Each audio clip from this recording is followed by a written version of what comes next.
one. Oh.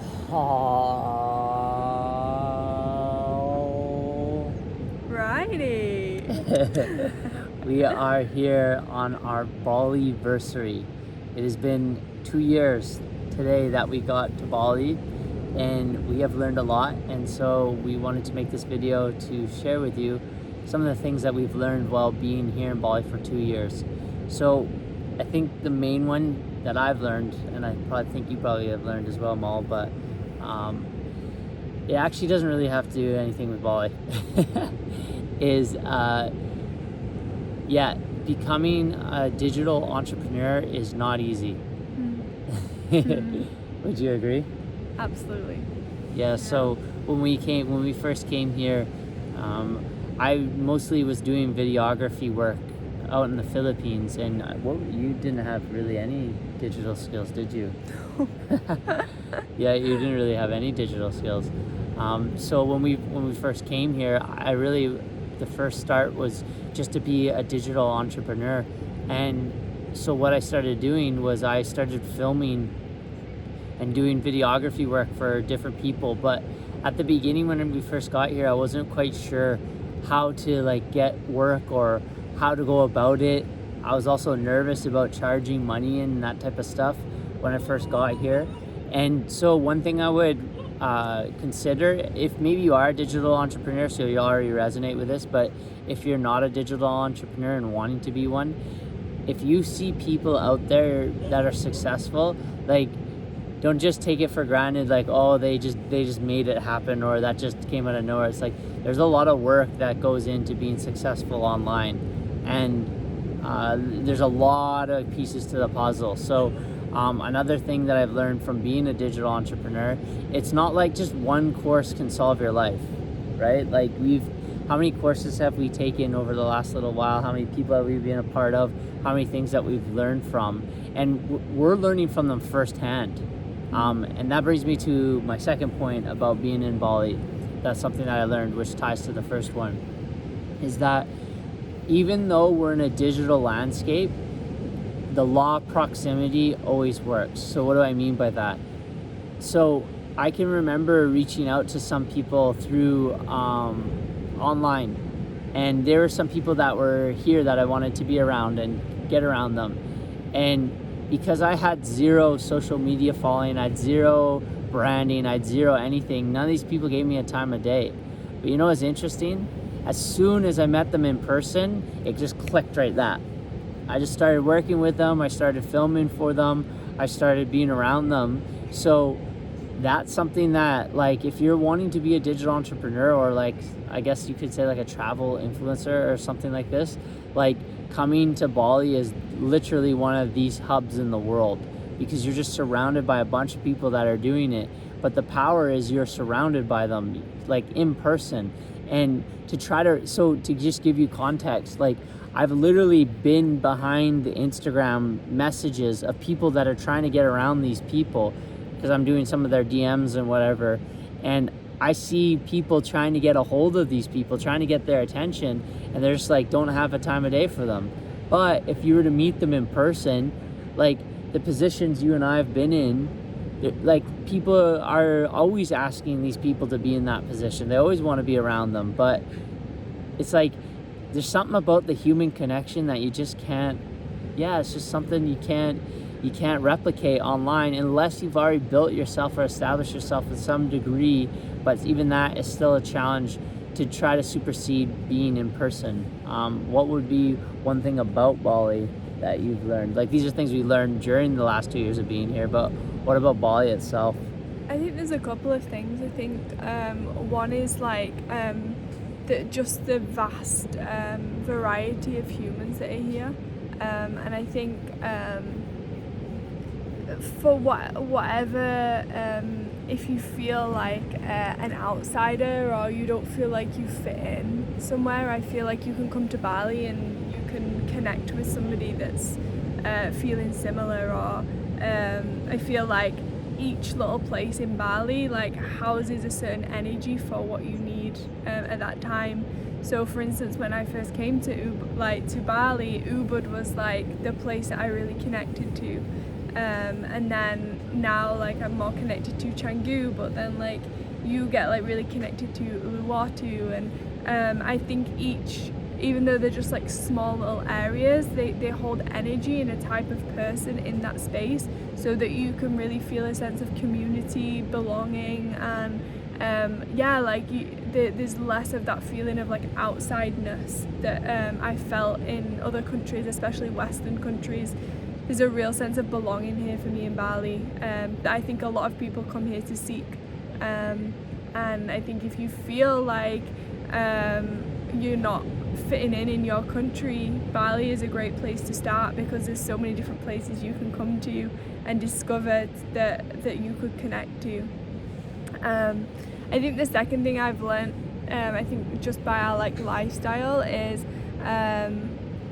living somewhere is totally different to traveling. So we've been in Bali for 2 years, but I feel like we traveled for a little bit of it, like finding our feet, finding our grounding. And I remember thinking like, oh, like, yeah, like the first time I came to Bali, like when I live in Bali, I'm going to be at the beach all the time, I'm going to be drinking coconuts, I'm going to be like, if I lived in Bali, I'd do this. But then when you actually live in Bali, it's like you spend a lot of time, we've spent a lot of time inside behind a computer screen trying to figure stuff out so that we can live here.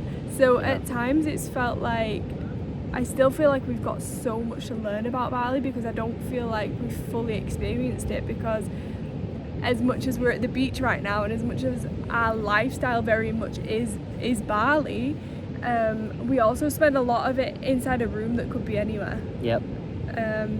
So as much as we get to enjoy the weather and the living and the culture, there's just like a depth to it that when you live here, you don't get to fully experience initially, because you're trying to set up as if you would in any other country. So if we were just here traveling Bali for like 6 months, we'd have seen and done and probably know a lot more about the place. Well, we did, right? When we first came. Yeah, we did a lot of traveling, but then we haven't really done it since. What would you say like the main differences between like someone that's lived here now and like I know you kind of touched on it, but like what's the difference between you now from when we first got here? I think a big one for me personally is like the adaptability and the change, and being flexible with that. The kind of lifestyle that we live isn't suited for everyone, and things change like so rapidly, and that's because of the way that we've designed our life, but also the culture here and the way they go about things is very like overnight. Like everything's closed, everything's open, this has happened, this has not happened, and there's no real kind of structure, which I think initially when you come here is very liberating, and then I think for some people is very like scary, and I think that's been my journey, has been deepening my acceptance of change. Yeah, that's true.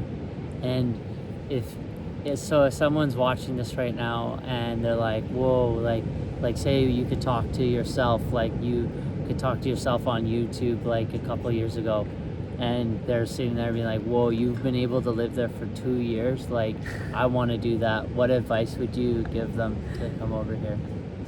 You absolutely can. You don't need a lot of money. You don't need to know people. You don't need to know why or what you're doing. You don't need to know where to go. You don't need to know how you're going to do it. You don't need to know where the next income's coming from, because we didn't know any of this stuff. Like 2 years ago when we came here, we just trusted. We were just like, we're just going to go and see. And I think it has been one of the best decisions. And like we had nothing figured out, and we still don't day to day. But I think I didn't know, and I didn't believe, and I don't think we're led to believe that you can leave your country and it's safe and it's achievable to do what we're doing without really knowing anything. And it seems so simple now. So I think if there's like that niggle of, or that little like glimmer of like, could I do that, then I think wholeheartedly like follow that. Because now I look back and think like, well, it's obvious, like why would you not do that, like why would you not follow that? Because there's something really beautiful, and this has become our home now. And I didn't know, I fantasized about Bali being a home for us and like living here, but now it's just a reality, and it's like, it makes sense, like why would I be anywhere else? I just think that if there is that glimmer there, then at least follow it and see, because it's so much easier than, I remember before I left England being told like, you're gonna have to have this sorted and that sorted, and you need to know this and do this and that, but it's not like that at all. And there's so many people here to help. You meet so many people, and it's so much easier. So if there's that glimmer there, I'd say follow it. Yeah, I would agree. And just trust the flow. Trust the flow.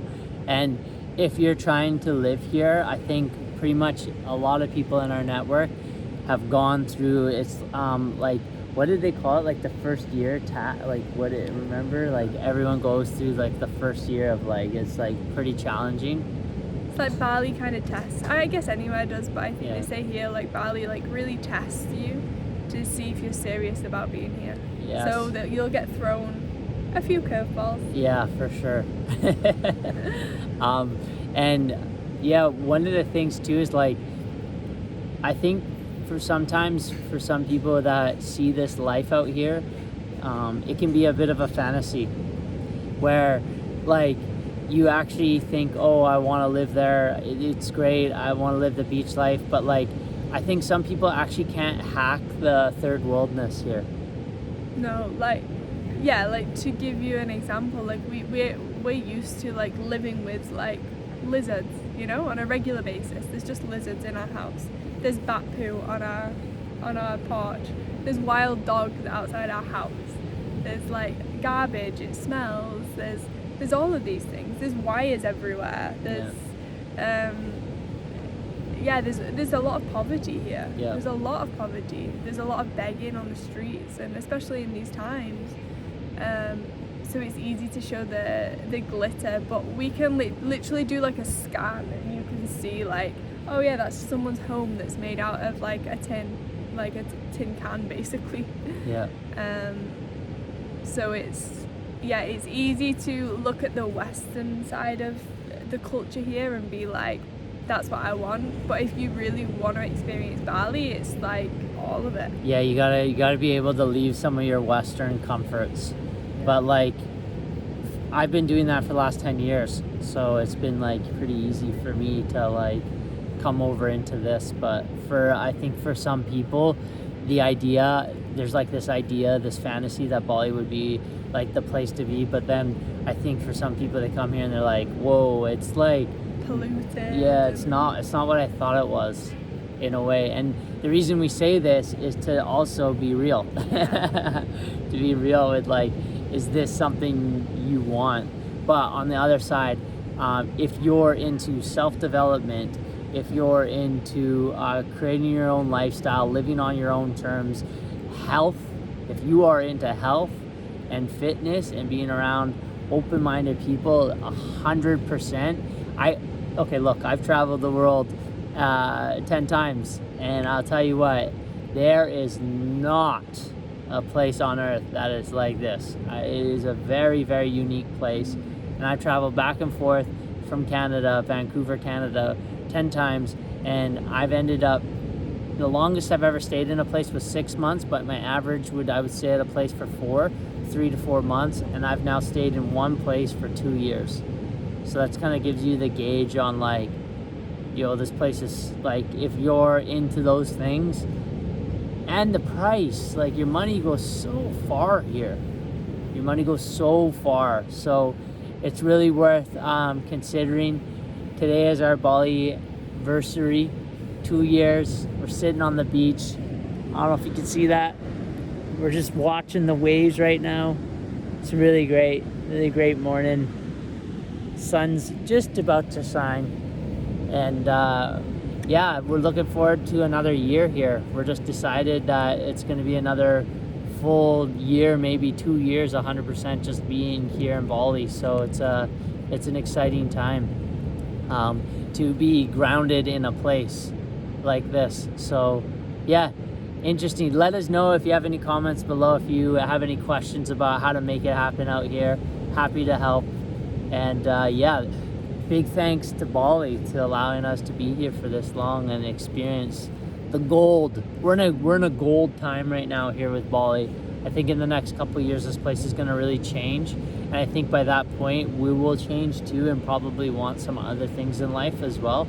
And so I really feel like if you can make it here in the next like 2 years, it's just going to be like a sweet spot where this place is just, the traffic's at the perfect level, the cost is at the perfect level, you have access to things, the networking, it's just, yeah, for the next little bit, this is going to be a nice little place. So if you're ever thinking about coming here, I'd definitely recommend it.